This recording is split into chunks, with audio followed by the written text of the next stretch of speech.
So to me, the inner goddess it's not some outside deity or goddess. It's your highest self. Okay. Particularly the more feminine aspects of the highest self. Welcome to Personal Development Mastery Podcast, empowering you with the simple, consistent actions needed to master yourself and create a life of purpose and fulfillment. I'm your host, Agi Keramidas, and my mission is simple: to inspire you to take action towards improving your life. In this podcast, I invite myself inside the minds of remarkable people, and I distill their wisdom for you. So, if you're ready to find practical insights that you can implement right now, make sure you follow the podcast and get the episodes as soon as they are released. And coming to today's episode, if you are struggling to fully express your authentic self and feel disconnected from your inner wisdom and creativity, then the following conversation with my guest Lauren Leduc is for you. When you listen to this episode, you will find out how to embrace your sacred feminine through intuitive practices, how you can start inhabiting your higher self, and how to use a chakra-based approach to support personal growth, healing, and spiritual awakening. This is an engrossing conversation. Let's dive right in. Today, I am thrilled to speak with Lauren Leduc. Lauren, you are a visionary yoga teacher, intuitive mother, and creator of True Love Yoga, a premier pay what you can yoga studio. Your journey has been transformative, having overcome a decade of personal challenges, including anorexia, anxiety, and depression. You carved your path to healing, embracing your gifts and inspiring others, and your dedication to spiritual growth led you to become a certified Dharma coach. You are the author of the book Embody Your Inner Goddess, a guided path to radical wholeness, and you have a deep passion for harnessing the sacred feminine and empowering women to embrace self-love and wholeness. Lauren, welcome to the show. It's such a pleasure to speak with you and about these utterly fascinating topics. Agi, thank you so much for having me on. I'm really looking forward to our conversation. Me too. And Lauren, we will explore radical wholeness. That's a very intriguing term for me to explore, but also the inner goddess and more. Before we go there, let's get a little bit of your background. So I'm usually asked for something that is like a key defining moment that was a big transition to turn you or steer you actually towards the person that you are now. I feel like there are so many mini moments in my life that have brought me here, but I will go back to age 17. I was struggling with eating disorders, with anorexia and bulimia, and was in the hospital in an inpatient program, doing intensive therapy, getting my body back into a healthy state, and really self-examining for the first time in my life. I had grown up in a very strict religious household, was a high achiever, high grades, lots of extracurriculars, worked. I felt so much pressure to be so good. And it all kind of came crumbling down with this eating disorder. And at the same time, my mind was really opening to different ways of life, to what spirituality even is and how it was relevant to me. While I was in the hospital receiving this therapy, it was a very difficult time, but one of the nurse practitioners was a yoga teacher. At this point in my life, I had not been exposed to yoga. I was a dancer, so I was used to connecting with my body, and I was a singer, so I was used to connecting with my breath, but I had never connected in such a calming and beautiful way to mind, body, spirit, and breath, and really had the quiet space to truly connect with myself. And that planted a lot of seeds for my healing and my journey. It wasn't necessarily linear. I didn't go on to have a very regular yoga practice right away, but it did become a very important part of my healing journey. And at age 29, so 12 years later, I became a yoga teacher. And I really, like you talked about, had a decade of healing and exploration and a lot of mistakes and a lot of fun too in that time. But I just couldn't quite figure out what my purpose was. I didn't know why certain things that were seemingly easy for other people were so difficult for me. And once I took the leap to study yoga and then to go on and teach it, things just started to make more sense for me. And that really has created more flow and opportunity and expansion in my life since then in the last decade. There was something you said. I will come back to yoga because I would like to find out more. You said something about how things seemed easy for other people but difficult for you. So why do you think now, on hindsight, why did you look at it like that? Well, what I saw was in this period of my late teens and my 20s was most of my peers being relatively happy in high school and then going straight on to higher education and graduating in 4 years and then maybe getting married right away and going into a career and having children and things seeming to like be on a specific timeline, the one that I was exposed to and that I always assumed my life would be on. And for me, I almost didn't graduate high school, even though I was a high achieving, gifted student. My mental health was not in a good state, so it was very difficult for me to finish. I did go on to my first college and I dropped out after 3 semesters. I went to another college, then transferred to another college.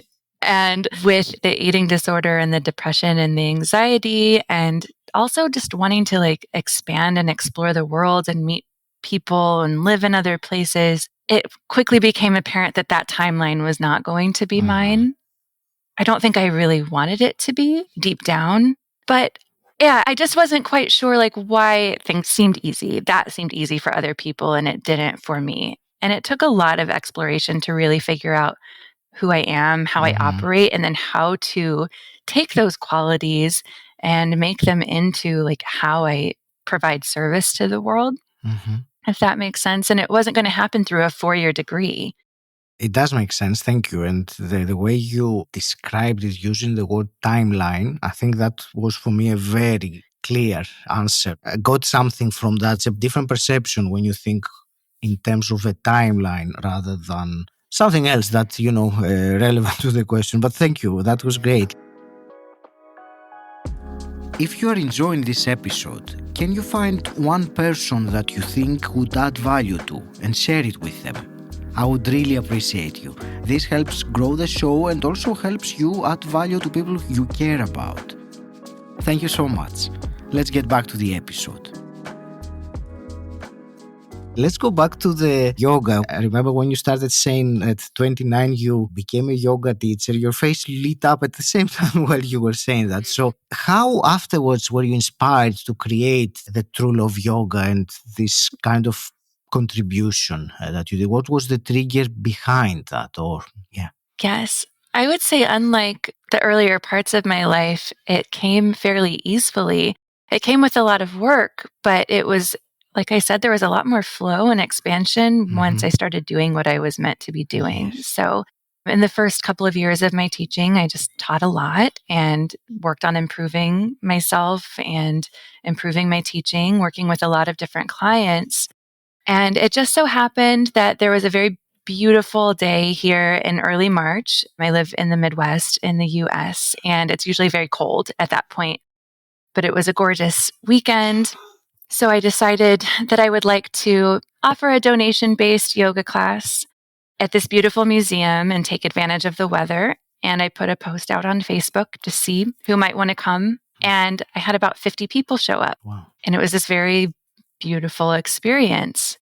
I decided to hold it the next week again because we had nice weather, and I had 100 people show up. And I was soon just wondering what I could do with this. And I was impressed by the diversity of the students. And I really wanted other people to be able to see this because yoga has been so beneficial in so many lives, but I think the public perception is that only people who look like me practice yoga. So I envisioned this pop-up yoga program all over the city, and this is what we did. We'd go to a different location every weekend and do these big pop-up classes and just practice yoga in public. And it became popular quickly, which was really exciting. And I started envisioning like a permanent home for this, where the financial barrier was not there for people to practice high quality yoga. Very soon, someone just offered me a space. I hadn't really been talking about this with anybody besides maybe my husband. I thought maybe it was something that would be a few years in the future, but the universe, I suppose, had different plans. And I decided I couldn't say no to this opportunity because I'd asked for it and I was envisioning it. So I decided to just say yes and figure it out. So in the next few months, I had opened my studio in our first location. A few months after that, we found our permanent location, and that was 8 years ago. It's been a huge learning process for me, owning this business, and it's grown and changed a lot through the years. I did have 2 locations at one point. I closed one during the pandemic. I've been leading yoga teacher training the last 6 years, and we focus on trauma-informed yoga. We focus on anti-racism. And it's just been this extremely beautiful process, a lot of hard work, but it has all flowed in a way. Lauren, let's now talk about your book, Embody Your Inner Goddess. And my first question, reading the title, and I will ask you straight away for some definitions here. So, what is the inner goddess? And when you say embody, what exactly do we mean embodiment? Those are great questions. So for me, the inner goddess is this sort of personalized version of the individual's sacred feminine. So to explain that, I'll talk about what the sacred feminine is. In every being, we have these polarities of masculine and feminine. They're not necessarily what we think of socially or culturally in these terms. They're a little more metaphorical. Mm-hmm. So you might think of the masculine as solar. You might think of the feminine as lunar. Another similar symbol would be like the yin and the yang, where the yin is this cooler, more receptive energy, and the yang is a warmer, more like penetrating energy. Mm-hmm. And they work together in balance. And there's yin in the yang and yang in the yin. So very similar with the masculine and feminine. They both flow through the energy body in the yogic tradition. Mm-hmm. So the sacred feminine would be all of the beautiful qualities of the feminine. It would be this more mysterious, more creative, more wild, more cyclical energy, more sensitive energy. To me, many of those qualities are not celebrated or promoted or actively developed within much of the culture in the world. Therefore, they're not developed within the individual. So for me, for the individual, and I work mostly with women, mm-hmm. but for anyone to start really embracing and loving on those qualities, similar to my own story, is a way to really feel more whole and what we might say more fully expressed, to truly like be oneself in a way that's very unapologetic. So to me, the inner goddess it's not some outside deity or goddess. It's your highest self. Okay. Particularly the more feminine aspects of the highest self. So we move to the embodiment piece. And when we talk about embodiment, it's more than just knowing something or hearing it or reading about it. It's being that. So it's drawing out all of these beautiful qualities of your inner goddess or of the sacred feminine and living in integrity with that and connecting it all the way to the body. So it's a very authentic way to live, but it can take some time to get there. Thank you for the answer. Was when you were saying about embodiment, it was what you said about being and that was the word you used. And I also, when you described the inner goddess as the, shall we say, that's how I perceived it anyway, the feminine aspects of our higher self. That also for me made complete sense. So thank you for these very clear answers. I was having a look at your book, and you follow a sequence over 7 weeks, and that sequence goes according to chakras. So can you tell me what role do chakras play in this path of, wholeness and embodying your inner goddess? And it's a topic that I would really like to hear more about from you. Sure. I would love to go into detail about it. I love teaching on this subject. But as I talked about in this yogic view of the body, there's the masculine and the feminine. Well, that exists within these channels of life force energy. So in the energy anatomy, there are many of these channels throughout the body, but there are 3 main ones, and they run along the spine. There's a main one called Sushumna that runs along the spine. To the right of that is the masculine, which is called Pingala. To the left of that is the feminine, called Ida. Everywhere they kind of spin around and intersect, Sushumna creates a major chakra, which is a whirling vortex of energy. And each of these vortexes of energy could be thought of as like different zones of the body or energy body. And each of these zones holds different qualities. And when you put them all together, it's really like this whole sense of what makes us human, what makes us spirit. So, for instance, I almost think of them as like little filing cabinets. Not that it's that cut and dry, but if you open like the filing cabinet of the heart and look at the heart chakra, it holds our love for others, our love for self, our ability to forgive, our acts of service, our joy. So all of those qualities would be within that space.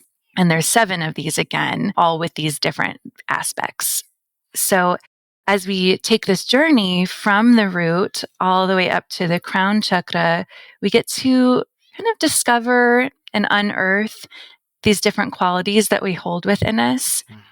And I say this isn't about self-improvement. It's more about loving on all of these different parts of ourselves and discovering them and really figuring out who we are and how they're relevant to us within our own stories, and starting to peel away some of the external programming that we receive from our families, our religion, society, culture, government, whatever it might be, media, to figure out what is truly authentic to us. Who are we truly? Thank you. So, apart from, I know that this is a topic, of course, I'm not going to go deep and discuss about chakras. We could be talking for hours about this. So I will, but thank you for this answer. Apart from this, what other, shall we say, key teachings would someone reading the book expect to discover? And I mean, spiritual. So the different teachings in the book, and like you beautifully said, it takes place over 7 weeks. There's a reading every day, which is the teaching. And for me, it combines relevant aspects of my own story, channeled writing. So writing that I just allowed to flow through, like from my sacred feminine, from my inner goddess, as well as a lot of yogic philosophy, because that is my background. So I tie those aspects together for the teachings. So each day has a reading. The reader is asked to reflect on it. So I have specific questions that they can either ponder or journal about to find how these things are relevant to their own story. And then some sort of embodiment practice. So for me, when I'm learning, it's not enough just to read something. I need to put it into action to really feel it and to like we were talking about, to be that. So every day, and I'll use an example, like the first day is all about connecting with the body, about the physical body, because so many, I think, people in general in our world are very disconnected from their bodies, or they don't see them as a part of nature. They don't see them for the miracle that they are. Yes. And not that it can be solved in one day necessarily, but this is an introduction to it. So, I talk about my own journey with my body, and then we reflect on, what are the limiting beliefs that we hold about our own bodies? That's great. Let me ask you something more practical then, because it's one thing you said there are practices of embodiment. So, can you share with us one or two practices that individuals can adopt to, embrace or start embodying their inner goddess? Yes, I'm happy to share a couple. There are 49 in the book. I'll choose a couple that I think are particularly fun. So, one of them is about moving the body. And for me, I was a trained dancer. So I was trained to move my body in a really specific way. Yeah. I also know a lot of people who either don't dance or who only will have fun and let loose and dance if they've had a few drinks, right? And we're made to dance. Part of the sacred feminine is this connection to the divine through the body. So it's not just through like sitting and meditation and listening, it's through the joyful movement as well. And you can see that in many cultures across the world in history and even present. So, one of the practices in the day that's called I Move with Joy, you choose a song that makes you feel really happy and you dance, and not with any particular aesthetic in mind, not with any particular technique, but just as goofy and silly as possible. And I did this a couple of days ago, and I was not in a very good mood beforehand. And I was laughing so hard all by myself, making dumb faces and just feeling so good. So it's a very like quick way to reconnect. That's one practice. I have another chapter on women's relationships with each other because while there can be really beautiful female friendships, there's also a lot of toxicity, I think, among them. A lot of competition, a lot of judgment, a lot of triggering. So the practice that day is to call or text a girlfriend and just tell them what you love about them without any kind of expectation in return. And when I've done this practice before, it is always a quick way to just feel like so connected and so grateful for the relationships that we have in our life. And I think we don't do that enough. I don't think many of us just reach out in appreciation enough. So the prompt to do that is such a wonderful thing. So when I talk about embodiment, that's truly what I mean. Some of them are more esoteric, like meditation practices or yoga postures, and some of them are just easy things to do that fit really well into our own lives. Like it's not difficult to pick up your phone and tell someone you love them. It's not difficult at all, yet so few do it, at least, as on a regular basis or when they feel like it or as even a practice. So thank you. These were two wonderful practical steps. So I appreciate that. There is another topic, so I'm going to digress, but there's something I really wanted your comment about. And as an intuitive reader, so what advice do you have for someone who wants to connect more with their intuition, with their inner guidance in a more deep way? That's such a great question. And I have a few answers. I would say first, it takes a lot of self-connection. Yes. That means connecting with the body. It means connecting with the mind. So if you're someone who's never sat and really observed their own thoughts before, that would be a great first step because it can be very difficult to hear the intuition through the workings of the mind. Yes. It's part of human nature to have what in yoga is called chitta-vritti. It's this whirling energy, it's thoughts, it's memories, it's wonderings about the future. There are so many things going through our mind all at once, and it can be very, very noisy. Add in living in a noisy city or having a noisy household. Add in media and phones. Add in trauma, perhaps, that has disconnected you from your own self. There are a lot of reasons we might not feel connected to the intuition and haven't yet developed that sense of self-trust. So I do have connection to intuition in the third eye section of my book, which is the 6th week. And I do recommend going through all of the lower chakras first to create the connection and the space to connect with the intuition. My main piece of wisdom, I think, about the intuition is that it is a quiet voice, and it is always kind. It is always loving. It always has our highest good in mind. So sometimes people confuse it with anxiety, and anxiety does not sound like that. So even when the intuition might be connecting you with information that you don't want to receive in your ego, or that doesn't feel so nice, it still is coming from this calm space. Also, the way we receive it is all a little bit different. We call the intuitive senses the clair senses. So, similar to the senses that we have to connect with the physical world, we have senses to connect with the energetic world. So, there's clear knowing. So, that's kind of downloading information, like suddenly you just know that something is right. There is like visualization. So, similar to how you would see something in your imagination, it's pretty much exactly like that. Also, like the way you would hear a song in your mind, you can hear your intuition in that way. You might feel a sense in your body. Like sometimes when I work with others, what I'm feeling in my body is actually like information to give to them because it's what they are feeling. Like I might feel a tightening in my throat or in my heart or in my stomach, and it's not really coming from me, it's coming from them, which is difficult to distinguish at first and can be really confusing. So, those are just a few different ways that we perceive the intuition. But most importantly, I'd say it is this like very, very kind voice within. And it can just take some time to be able to connect with it. I do believe everyone is absolutely able to do that. Beyond that, I will say that our bodies are very intelligent. So I'm speaking about a very specific type of intuition right now. But our bodies, once we're very connected with them, do know a lot. So think of instinct. Think of, I've had this situation before where I see someone on the street and I know immediately to get out of their way because like I'll get hot chills in my body and there's just something inside me that says like this person isn't safe.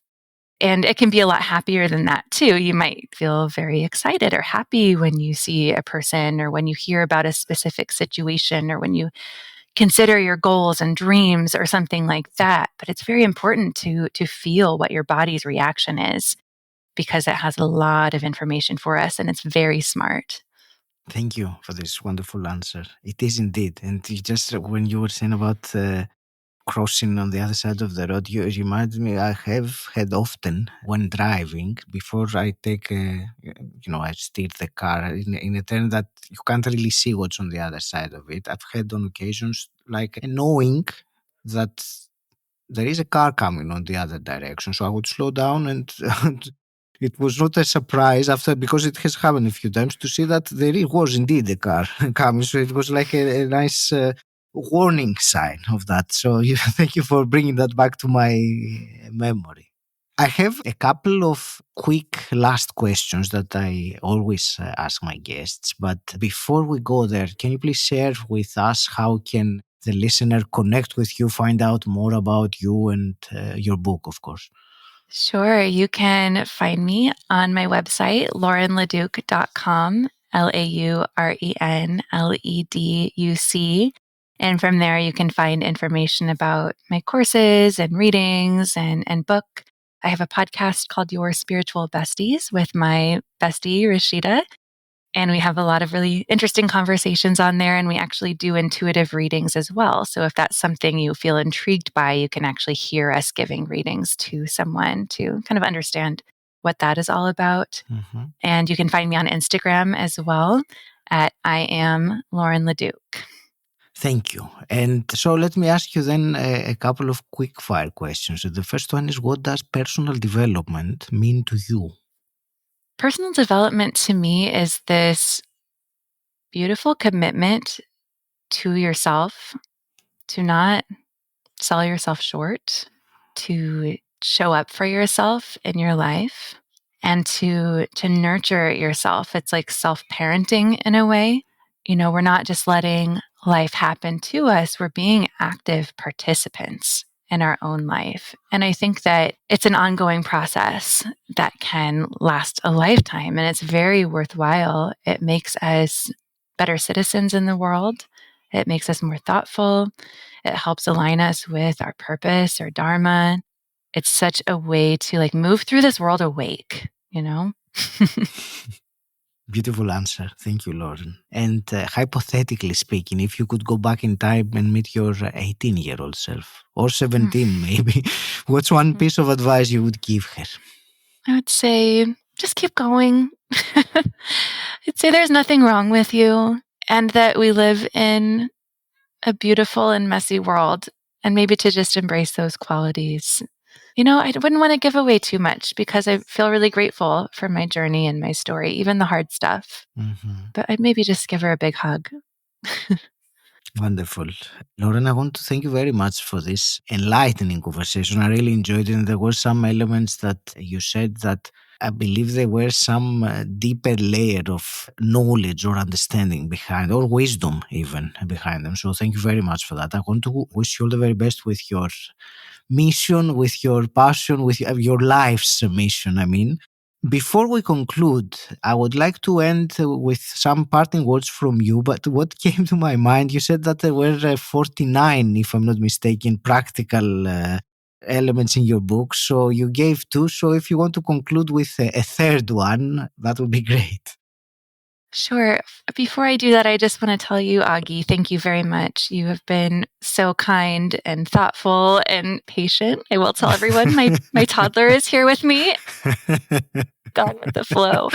So I appreciate that so much. Sure. Along those lines, I will say in the first week, we write a letter to our inner child. So we go back and really talk to our childhood self. And for me, it was a very heart-opening practice. Like I look at my own daughter and I hold her and I tell her how much I love her. To be able to see my own self in the same way of this like innocent being that's just so special and send all of that love to me as a child was just such a beautiful practice. And I hope that's something everyone can do for themselves. And I'll also add, I hope it's something we can do for others as well. I think it's easy to put adults in boxes, to judge them, but every single one of us was born a baby, right? Every single one of us was this innocent, new, beautiful life. And to be able to go back to that really, I think, shines this layer of compassion on humanity. So I definitely recommend that practice. So thank you for bringing it into my mind. Thank you. And before I leave you for today, if you've enjoyed this episode, can you find one person that you think it would add value to and share it with them? I would really appreciate you. Not only does this help grow the show, it also helps you add value to people you care about. Thank you so much. Until next time, stand out, don't fit in,